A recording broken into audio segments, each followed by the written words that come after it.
Mohammad Yunus meticulous design করে আওয়ামী লীগের প্রতিষ্ঠাতা শেখ মুজিবুর রহমান ও প্রধানমন্ত্রী শেখ হাসিনাকে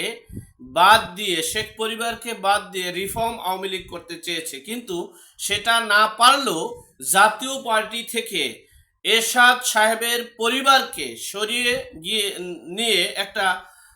রিফর্ম জাতীয় পার্টি গঠন করেছে। আর সেই জাতীয় পার্টির মাধ্যমেই দেশে নির্বাচনী ব্যবস্থায় অংশগ্রহণ করাবে, এমনকি রিফর্ম জাতীয় পার্টি প্রতিষ্ঠা করলো,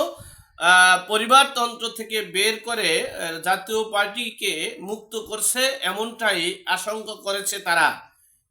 যাই হোক, সর্বোপরি কথা হচ্ছে এখন বিএনপি কি সেই পথে হাঁটছে কিনা, বা বিএনপিকে নিয়েও